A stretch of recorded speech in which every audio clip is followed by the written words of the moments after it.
So here we are with Walker. I haven't seen Walker since last fall, and he's been doing good, but we need to keep him doing good and keep his horses shining.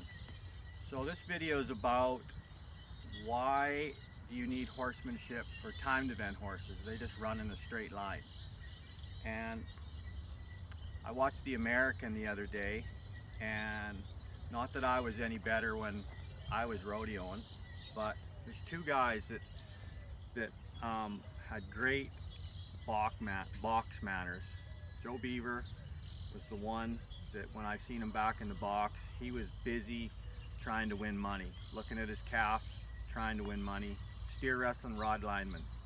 They weren't looking down at their horse's ears. Their horse didn't go like this, and they didn't have to rip them back. And then when they need to push them over, there's two guys trying to push them over. And what I want to tell you in this video is, when I'm helping Walker today, is how vertical flexion helps your timed event horses. So if we can just take a little video here in the box, and Walker, pay attention.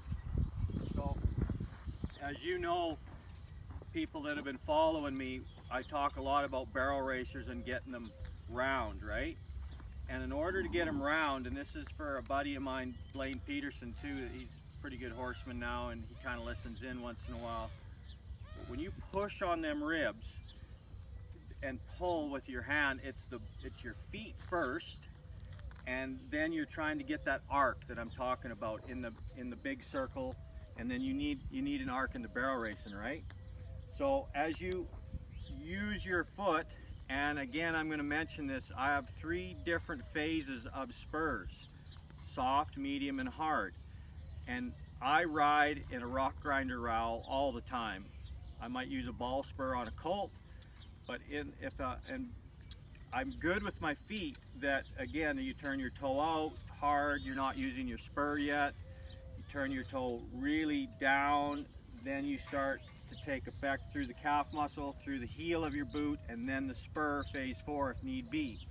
So if you can imagine when you're cantering them circles and you pull on that rein, this foot again keeps them from coming in the center of the circle, and it lifts them up. All right, so how does that pertain in the box? Well, if you get them soft going this way and you get them soft going this way, then someday, Walker, when you put 2 legs together and you pull, you put your 2 arcs like this together, and they can't go this way or that way because you're holding them, then the arc comes this way. So when you get in the box and you get in the corner, Wayne, come here. So here we go. So as Joe Beaver would back him up 1 step at a time, wasn't pulling much on his reins, and you have enough body control that you can ride them backwards like this, and when you get to the corner, then you kind of squeeze with your thighs and it lifts them up, and you see how this neck gets like this. Them horses that I seen at the American, like they go ooh like this, and then there's somebody trying to push their head back, to where if you've got that body control, you just tap them on and get that rib, because when they go like that, that rib goes out. You just push with that foot, you push that rib in, and all of a sudden you got this again. If they happen to go like this, you got them soft enough that you can get them back to the center again. So vertical flexion, which is what we really want to keep a horse athletic, right? Just like if you were a walker, you were running down the arena and you wanted to kind of pull your horse into the ground, it would lift his shoulders up so his butt can fly underneath them, right? Vertical flexion. More so though for the box, because you need to be paying attention to what's going on up here. You don't have time to be, when I'm seeing guys do that, and I noticed it more when it got further into the American, as in they're going for either to make it over there to the big building, and now they're roping in the slack there at the little Fort Worth building. They're a little tighter, and their horse feels it, and he's giving them this stuff. But because they don't keep their horse broken soft, all of a sudden then they're losing their concentration, and then they're just trying to crack a knot off, right?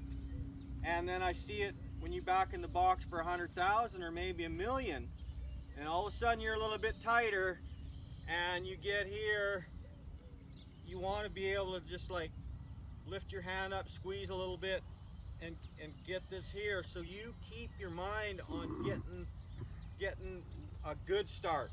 You've got to get a good start to win.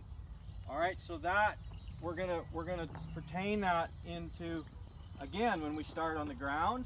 Let me see you move your horse's hindquarters around with your hand.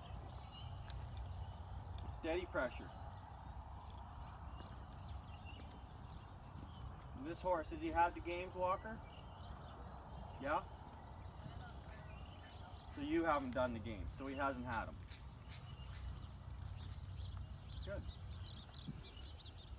All right, move his front end around towards the camera.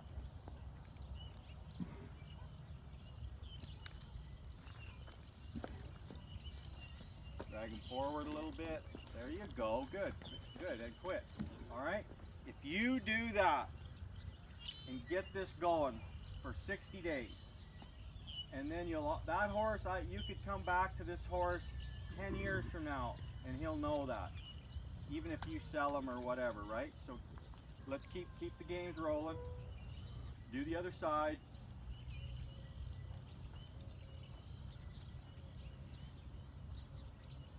Four phases. What are they? Hair, flesh, bone. Good. Now push his forequarters the other way. A little every day.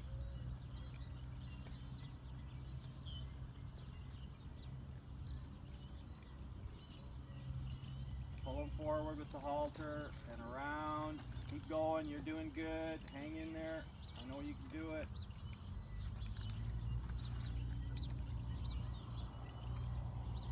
Nice, push. Get that stick up there. If you switch hands with the stick, get your stick up there like that. Hold your thumb in there.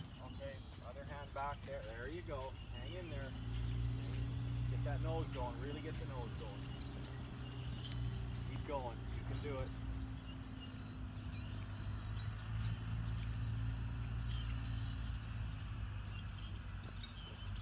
Quit and rub. All right, do it, and do it.